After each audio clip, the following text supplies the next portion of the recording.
What's up, everyone? Elmi here, and I'm back again with my good friend Nick Mulae, and wanted to review one more film for the Halloween season. And there is no better film to watch on Halloween other than the original 1978 slasher classic, Halloween.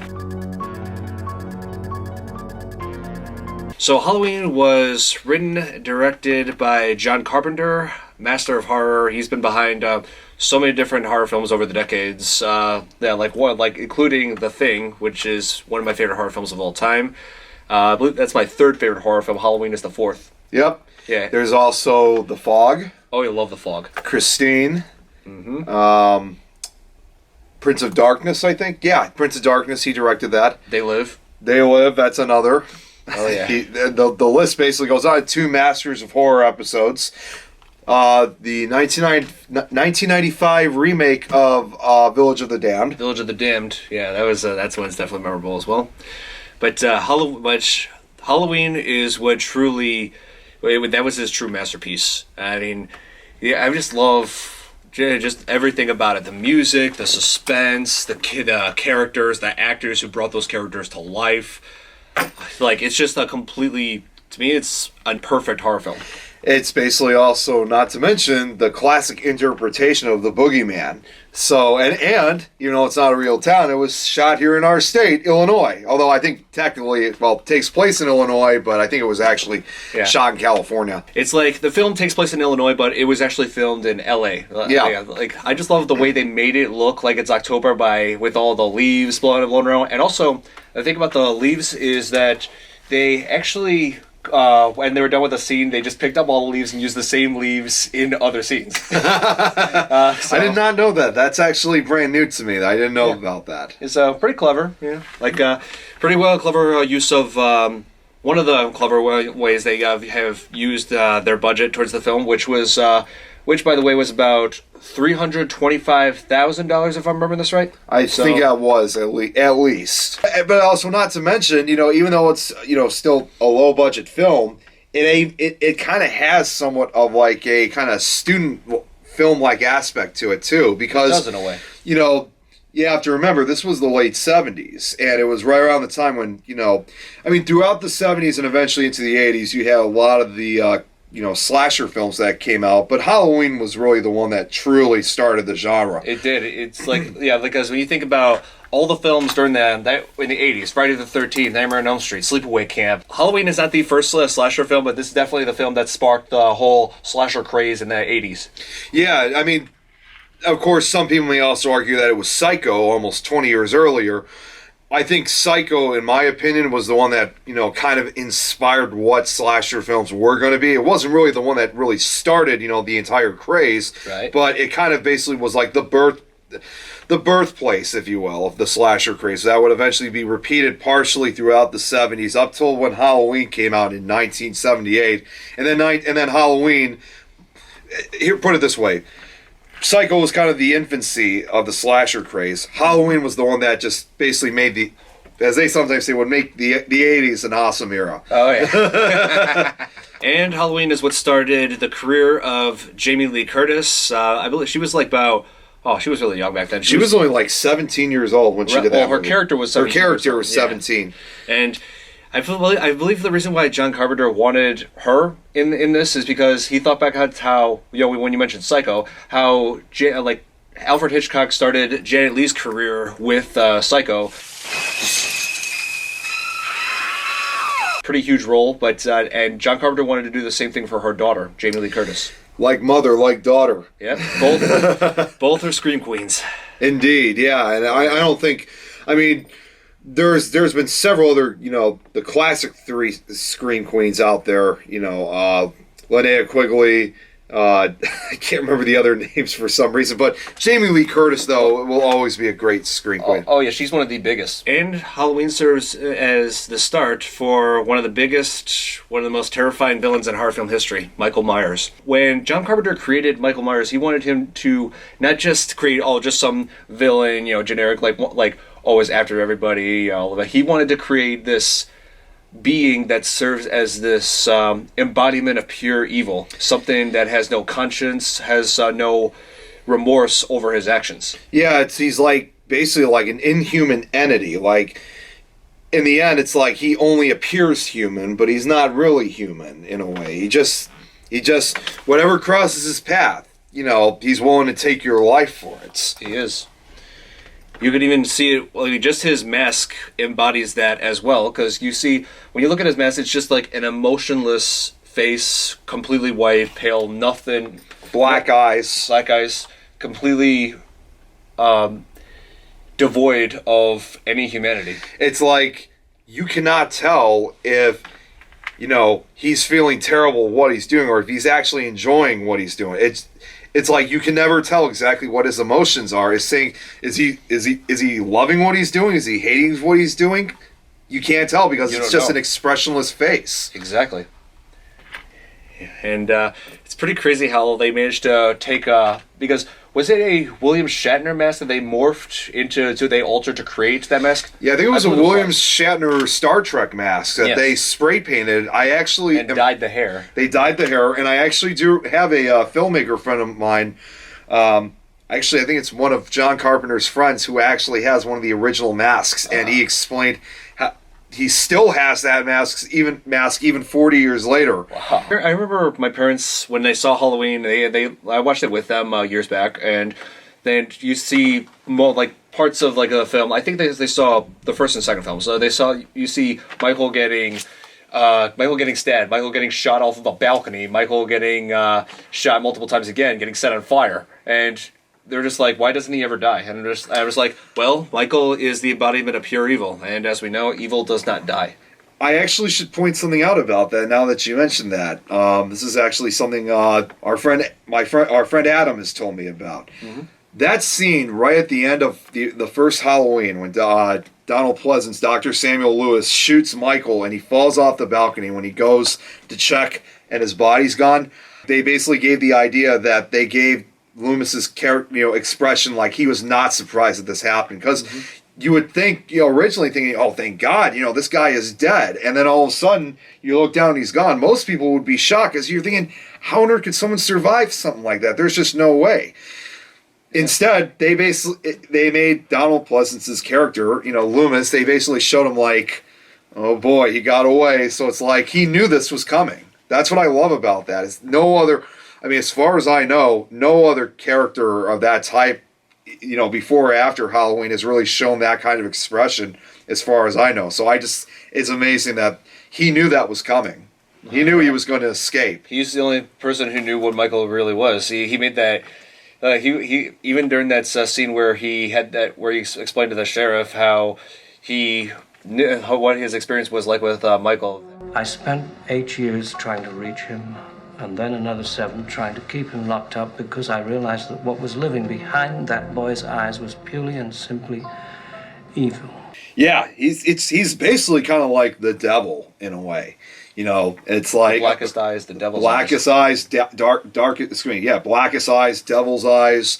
You can't reason with them. You can't, this is not, like someone saying, well, maybe we could talk to him or try to, throw him in jail or something. It's not, no matter what you do, it doesn't do anything. It's like, you could shoot him in the head, you could stab him, you could hang him, you could burn him, you could electrocute him. No matter what you do, he just keeps coming back. He's basically an unstoppable killing machine. Michael Myers is, without a doubt, one of the most relentless killers in movie history. The way they shot this film, especially with that opening scene, the whole thing with just one take of Michael claiming his first victim, his older sister Judith, when he was only 6 years old. When you're doing a film, the first scene is crucial to bringing the audience in, grabbing their attention, and I feel like this scene, that opening sequence, really did its job.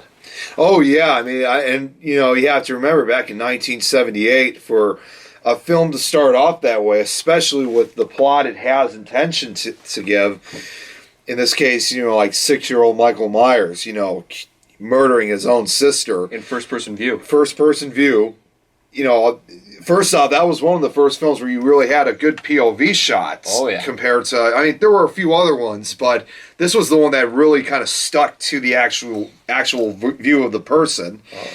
And, for such a sequence like that, I don't think anybody expected what they were going to see, back then. I mean, the trailer you saw it in the trailer, but you never actually knew who that was until you saw the actual movie. Yeah, that's true. And another actor that I really enjoyed seeing in this film is Donald Pleasance, who plays Dr. Samuel Loomis, the psychiatrist who pursues Michael Myers through from when he escaped from the mental institution that he was being held in, all the way back to his hometown in Haddonfield. Like he knew Michael was going there to continue his reign of terror. This is like my favorite role that Donald Pleasance played. That along with I remember him fondly for his performance as Blofeld in the James Bond film You Only Live Twice. They told me you were assassinated in Hong Kong. Yes, this is my second life. You only live twice, Mr. Bond.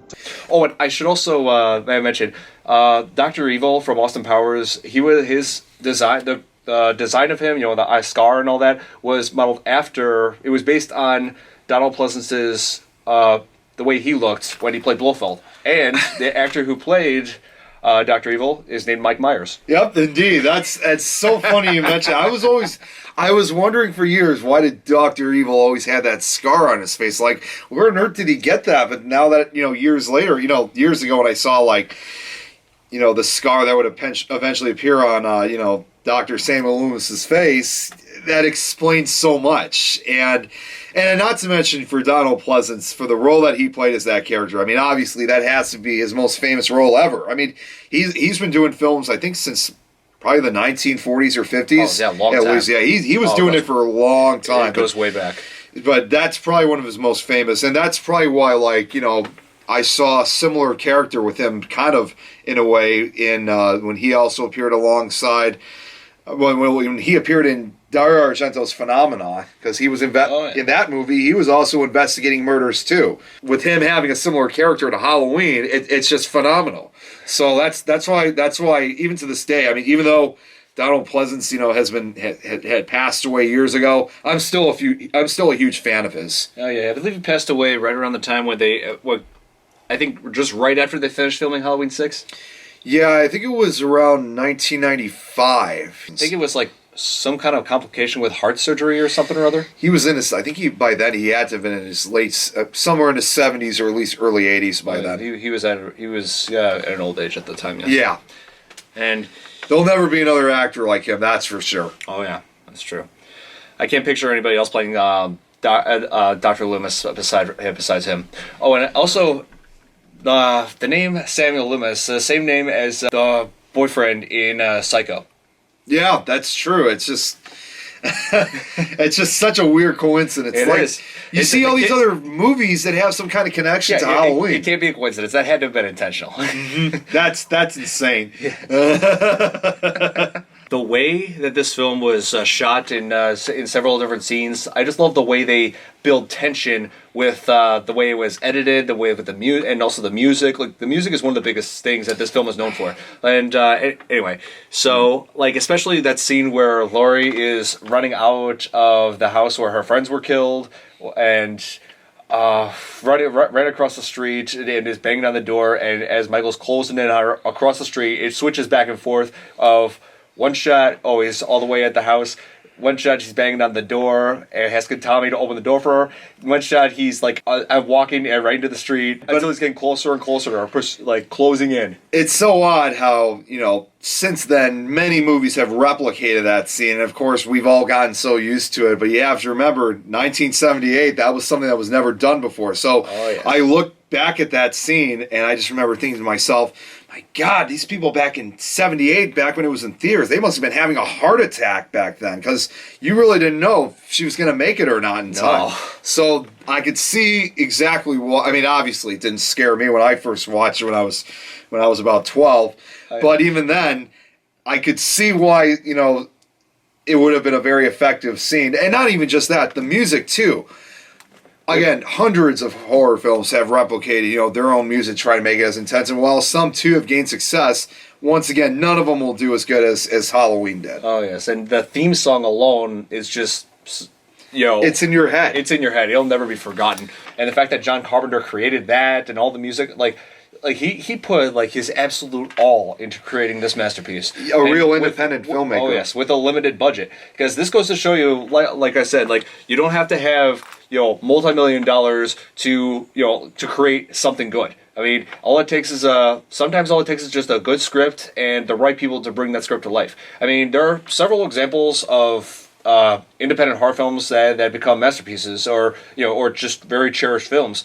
Like even before and after Halloween was created, like Night of the Living Dead had like less than 10 half years the budget. earlier, Yeah. 1968. Yeah, less than half the budget as Halloween did, and it's cherished to this day. Let's see what's more modern. Paranormal Activity, that had a budget of just $15,000, and it became a cult phenomenon. Oh, absolutely. It's like I was always wondering, like, how are these people even make such movies like with such a low cost? And I guess they just basically had the right education, the right type of crew, and they pretty much. It was quite obvious, considering a lot of them went to film. Well, not all of them went to film class, but they studied, film. And I guess either way, they did their homework. So that's getting involved in that kind of stuff is what eventually, for not everybody, but for some people, makes a good film or music project. Yeah, so Halloween, definitely something that I always come back to every single year, every Halloween season. Like, it's that along with several other films like Trick or Treat. Trick or Treat? Trick or Treat, yeah, that's definitely another one you should watch. And yeah, I mean, I love some of the sequels. Like, they're I'm not gonna lie, some of the sequels were bad, but Halloween 2, like of the original, not talking about the Rob Zombie. Yeah. Like that was actually really good. Like, I thought that was a nice continuation of the original, and I'm gonna go ahead and say it. I'm not too fond of the remake. And the reason why, I feel like a backstory of Michael was like the way they depicted Michael just having he just had an abusive household, abusive child, like. He just didn't have a good home life, and that's what caused him to become a psycho. I feel like that completely destroys the whole mystique of the character. Right. Completely takes away the whole aspect of how he's just this mysterious force, this of pure evil, and by just giving him like some kind of just a backstory motivation like that. Yeah, I mean, this is supposed to be, unlike other slasher films where they do use those elements on the origins of these killers, this is basically supposed to be someone who, originally was thought to be just like, you and me in a way. This was supposed to be like someone who didn't have like an abusive history or criminal record or anything. This would have been someone that would have just been like an everyday person, yet despite the appearance, deep down inside, they're pure evil regardless of whatever life that they went through. So, for them to basically give somewhat of a history, it really does kind of, like you said, it takes away the what the character is supposed to be. So, that's why, you don't, when it comes to like particular remakes, I guess maybe in some way you want to still try to keep the originality still. That is you true. don't want to basically change the character, because that's what makes some of the remakes not so good compared to the originals. True. I mean, I like Rob Zombie, but I felt like Halloween was not really great. The remake was not right. Great. The original is just amazing. It's a masterpiece, and that is something I will cherish till the day I die. I think we're now starting to discover this. All this talk also about the Halloween sequels. Everybody always talks about, also not to mention Halloween 3, Season of the Witch, and how they said, well, where's Michael Myers in this? But also others are like, well, he died in the second one, hopefully for good this time. Yeah. I mean, what we're now starting to understand is that Halloween 2 was originally supposed to be the last Halloween film to have Michael Myers. They were going to make this, an anthology film. That's true. Why Season of the Witch had a completely different story to it. It's like their intention originally, they wanted to go from a slasher film to, in this case for Halloween 3, kind of like a mad scientist witchcraft type of film. Witchcraft, supernatural. But if they did, we're going for that, they should have done that with the second film, and instead of creating two films about a serial killer, films that people loved, and then causing everybody to get confused by introducing a film that did not have the very thing that made those films popular in the first place. Right, and the other thing, too, is that considering that they originally wanted to expand to different types of Halloween, type of movies originally. You know, in addition to slashers, witchcraft, mad scientists, they wanted to do like, you know, other, you know, ghost stories. They wanted to do monster stories. They wanted to do other killers. So had Halloween 3 Season of the Witch been a success, from what I've heard, is that what would eventually become Halloween 4, The Return of Michael Myers. Yeah. Originally, that would have been a ghost story next. Oh, man. And for me, the original timeline of the franchise, because there have been 2 times where they created like a reboot that overlooks the sequels, like Halloween H2O overlooked Halloween like 3 and so on, and the most recent reboot, Halloween, that came out in 2018. I know, another film called Halloween. Halloween 2018, we can call it. Yes. And that overlooks the second film forward. And a lot of people are saying, why does it overlook the... why doesn't it continue from the second film? I'm like, because they already did that with Halloween H2O. Right, yeah. So, I mean, it's I could see why people would ask that, because obviously Halloween 2 picks up right from where Halloween 1 left off. Oh, yeah. But regardless, this is... Although it overlooks all the sequels except for although it ignores all the sequels except for the first one, they still add, you know, tributes and cliches to the sequel. Like, there's a scene in Halloween of 2018. There's several trick-or-treaters walking around, and I think 2 or 3 of them are wearing the silver shamrock masks. The shamrock mask from Halloween 3, yes. I noticed that too. Yeah, so when I saw that, saying, well, it overlooks the sequels, but they still pay tribute to them in some way, shape, or form. Though Halloween 3 doesn't really take place in this... The only thing that mattered, again, originally what was going to be the anthology series, is that it was all going to take place around Halloween. It's still a cool homage, because Halloween 3 doesn't really have any connection or takes place in the same universe as, you know, the other Halloween films do at all. So, you know, that's pretty cool that they decide to kind of add that in along with a few other, you know, tributes and cliches of, you know, some of the other films as well. So, Halloween, definitely one of my favorite horror films, one of my favorite movies overall, and it is a film I will cherish till the day I die. I will give Halloween a 10 out of 10. I'm going to have to go with a 10 out of 10 too, because like I said, it is a immortal classic, and I see success for that movie for many, many more years to come. And just wait till 2028. That is when it will turn 50 years old. So that will be a big year for it. Oh yeah, I'm also looking forward to the sequel to the 2018 version, Halloween Kills. And I saw that trailer and I'm just thinking, of course, there's always going to be a way Michael's going to come back. Hope you guys enjoyed our review for Halloween. Really enjoyed talking about this film, and thank you, Nick, for joining me on this again. Absolutely. This was probably one of my best, and especially knowing that it's right before Halloween. I had a blast. This was fun. So thank you for having me back on. And as you know, I'm always available doing this again. Oh, for sure. Yes. All right. So hope you guys enjoyed. Happy Halloween, everybody. Bye. Happy Halloween.